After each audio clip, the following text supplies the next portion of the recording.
welcome him back because he's been joining us throughout the week. We've got Mo Fadl here, who's going to be talking all about esports, influencers and new media changing the world.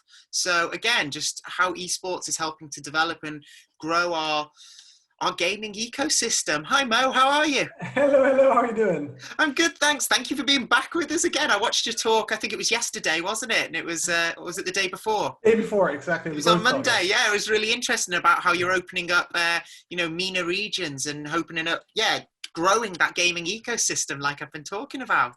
I have to say, just now watching this talk from James, it's so many correlation connections in regard of, especially for MENA region now, diversity, changing, gender equality, all of this coming together. I think it's a great moment actually to bring it up and share experience. What James just did, amazing, really, really great. Yeah, exactly. Yeah. So, I mean, I'm looking forward to seeing your talk. Are you ready to go? I'm ready to go. Perfect. Well, I will leave you to it then, and I'll look forward to watching your talk too. Thanks a lot. Thanks. So, hello everyone. Welcome and thanks for having me for my second talk in this Pocket Gamer Connect Digital #2, as well as second talk. What we do now, or what I will talk in the next few minutes, is esports influencer and new media changing. This is something more now. I will do a step back, share some data around the key platforms, how the team in the last few years, which I worked with and for, identified or looked at such data from this year in regards of Twitch or YouTube, how we interpreted them and how we transformed them into strategies and tactics, which are reflected in certain games, if it's from wargaming with the league, esports league, or influencer campaigns, or even now RIOT Games with the Nordics especially, and the launch of a new game. So very brief about myself, Mo Fadl, recently joined as well, Sandsoft Games as CEO. Very happy you can share some insight we gathered over the last 16 years where I worked for different companies, including Blizzard, NCSoft, 6 years for Wargaming, where I was the head of global competitive gaming, which had one arm was esports. One arm was the actual player journey adaptation with development changes. And one arm was more like how do we transfer it in CRM campaigns in regards of marketing and publishing initiatives.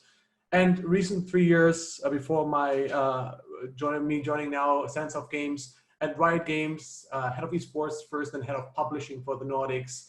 And I will share now the next few slides our learnings and how we read data and why some data triggered some good feelings in us and why some data reflected on us to say, okay, we should change maybe how we engage with esports or with influencers accordingly.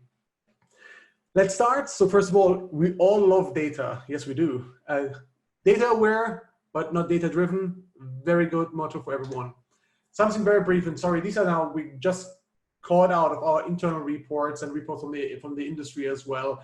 Looked some numbers we can share, which are public as well, which we looking internal with our own internal tools, which are reflecting very, very similar to this data I can share here.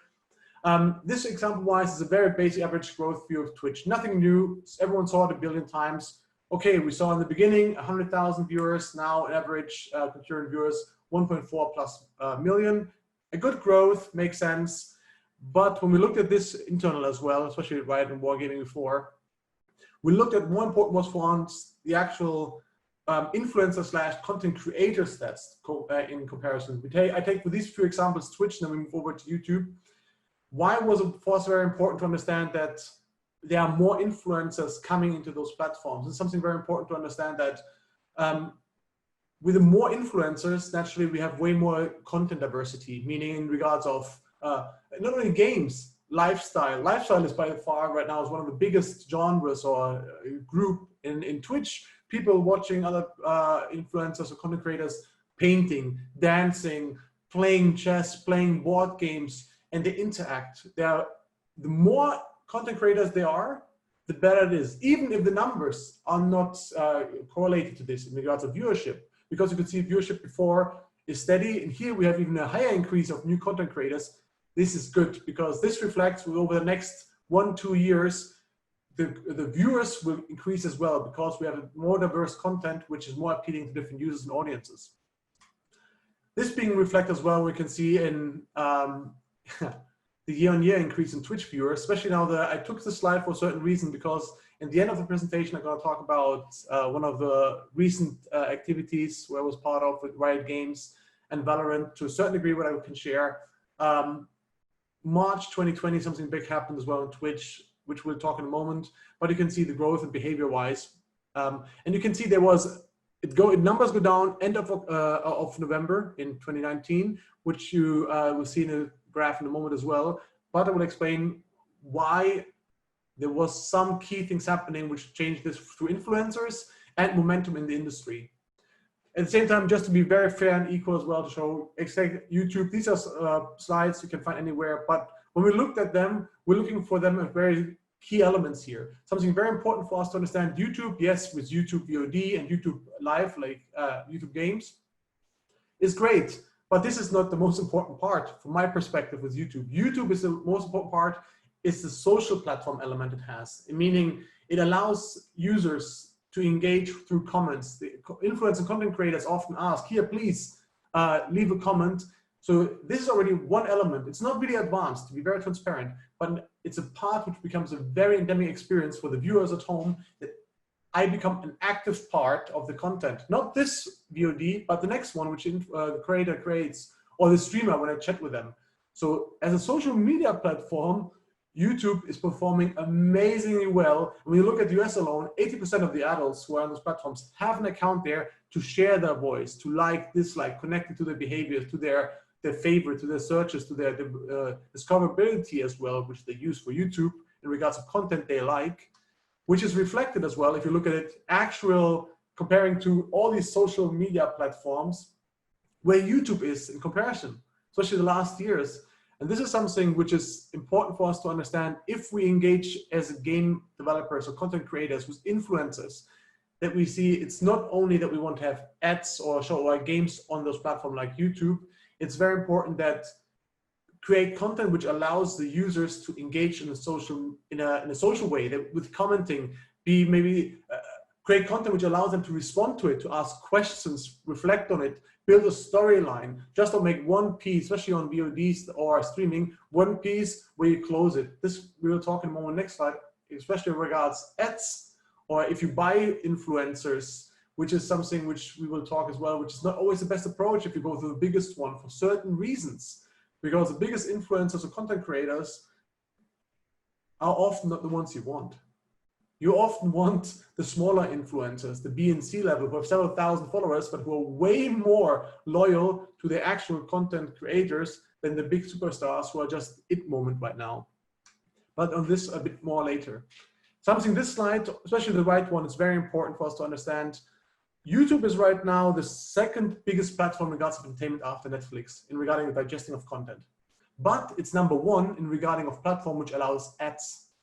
So this is something as well to keep in mind. Again, ads being displayed on YouTube primarily, but it comes down to the audience you're talking to. Based on generations and segmentations, users have ad blockers on, especially the next generation, which is not an endemic experience for them to see ads.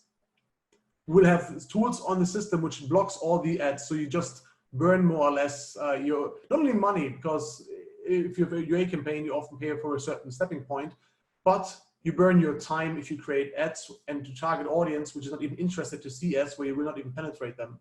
Then it's often way smarter to create ads with the content creators in an endemic way. Not only say, hey, I played this game, I'm being paid for, blah, blah, blah. This is as well not what we mean. You have to find ways that you can create, often with B-level and C-level influencers, way easier, and YouTubers, streamers, and VOD creators, to become a part of their identity, that you merge with them as partners. You don't see them as just an outlet. These old school traditional marketing campaigns do not work with influencers anymore. Make them a part of your team, make them a part of your system. And not just like, this is something where the industry has to adapt very, very fast to change. Hey, I pay 80% of UA, 10% influencers, and 5% outdoor brand. This has to die and will die. But ideally, you change before it dies and damage your own reputation and your marketing spendings.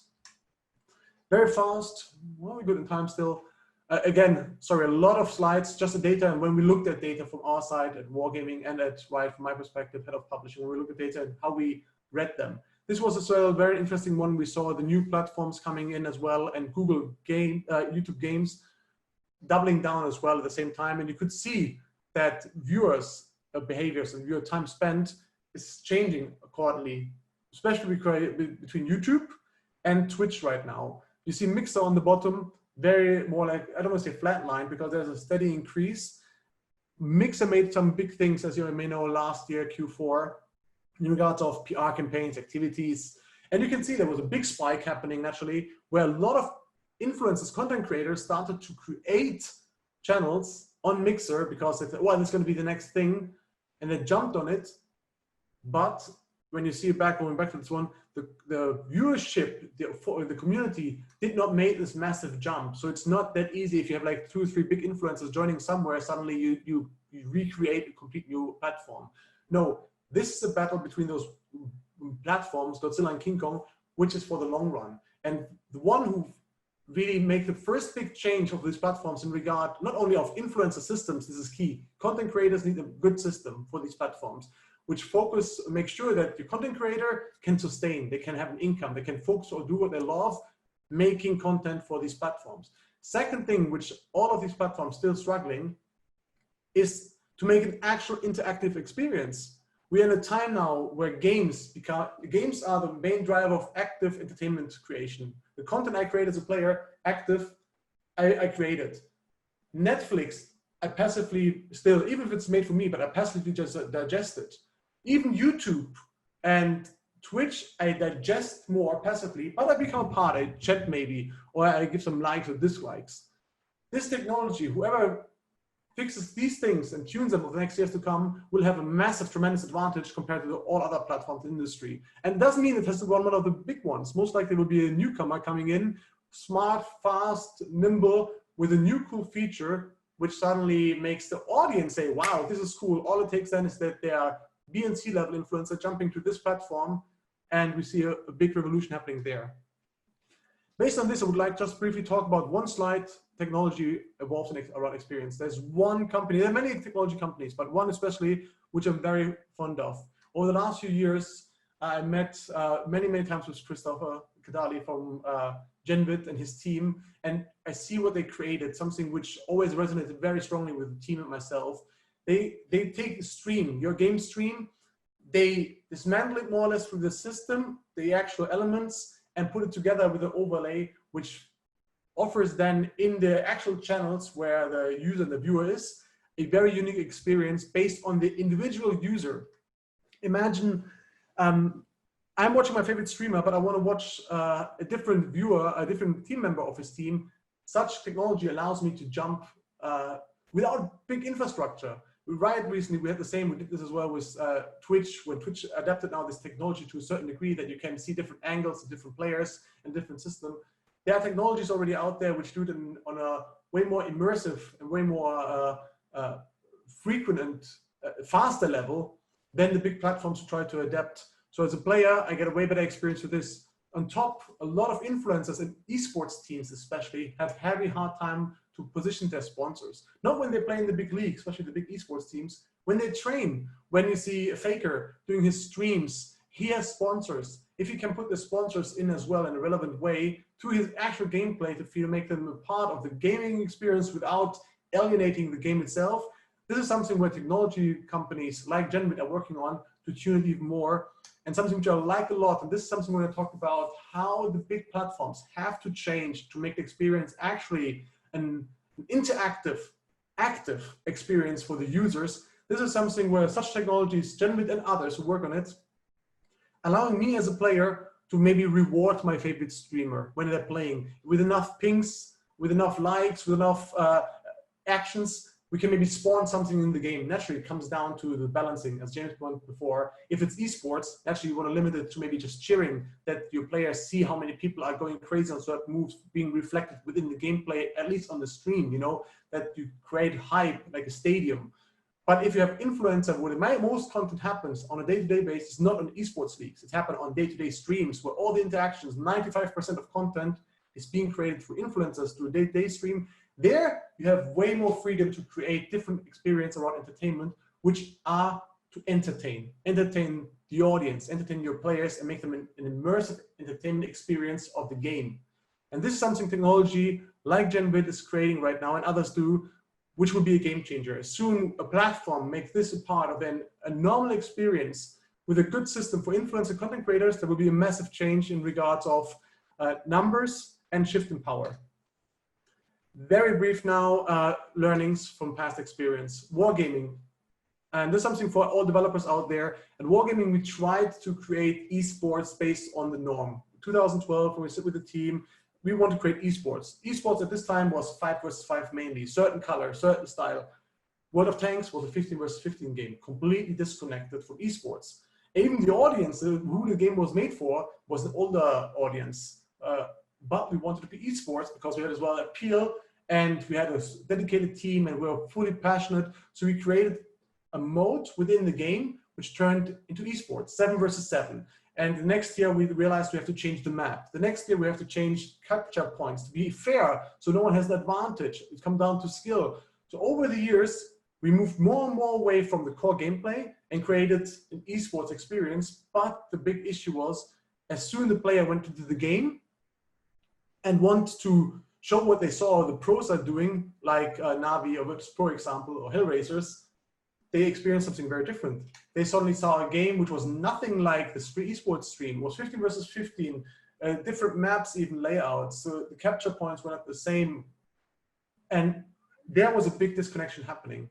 And when we made all surveys, was it at Riot or at Wargaming or Blizzard, any survey you do, ask players, why do they watch influencers or esports? They want to watch because they want to get better, besides being entertained, want to get better and follow their idols.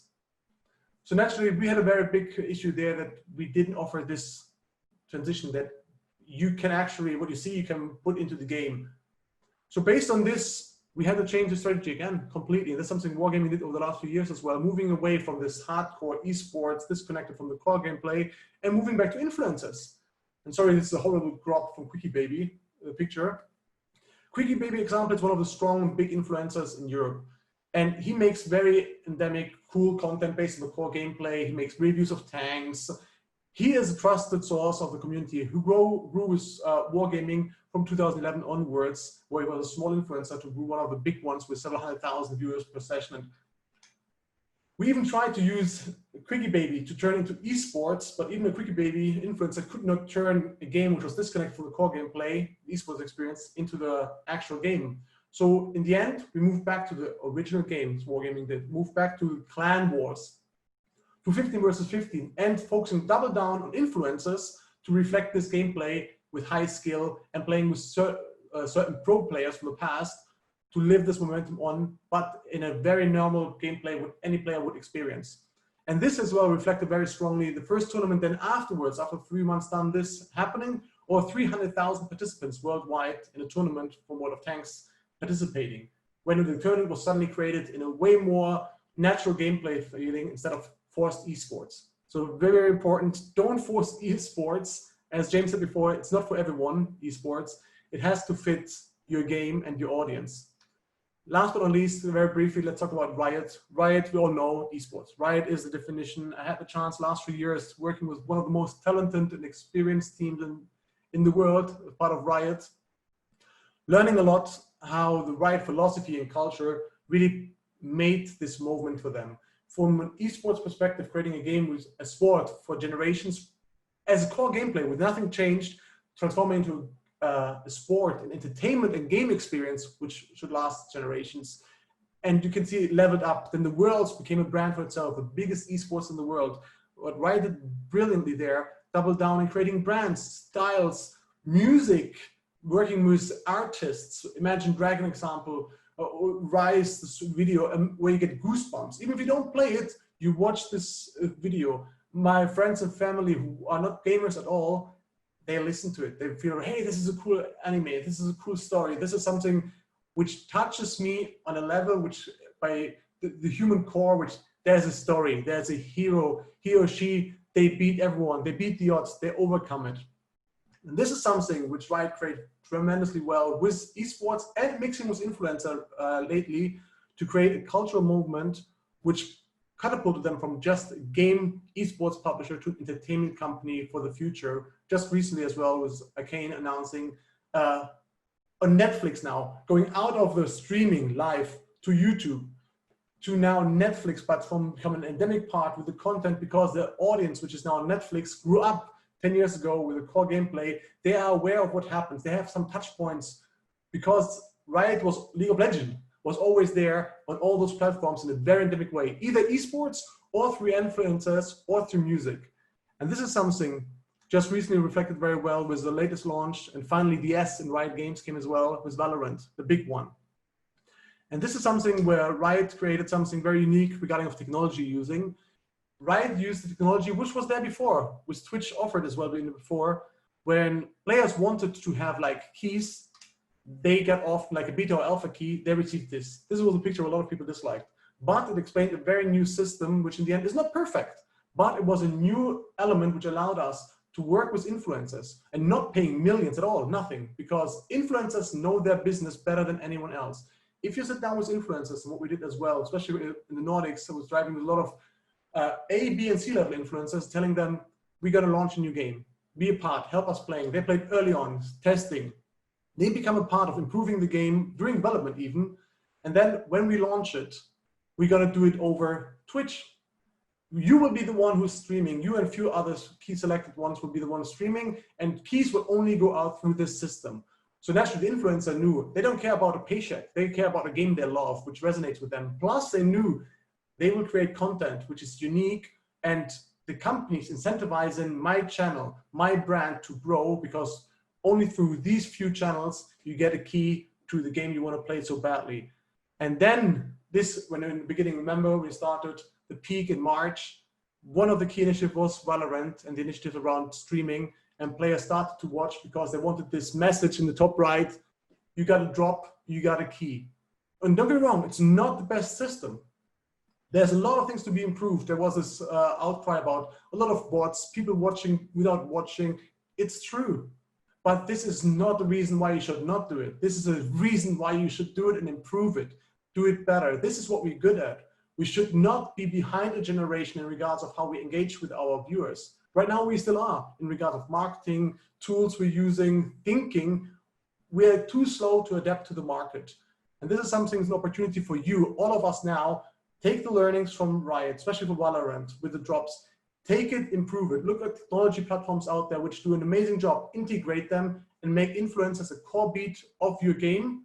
And you can do something amazing with very little. Thank you. I made in time.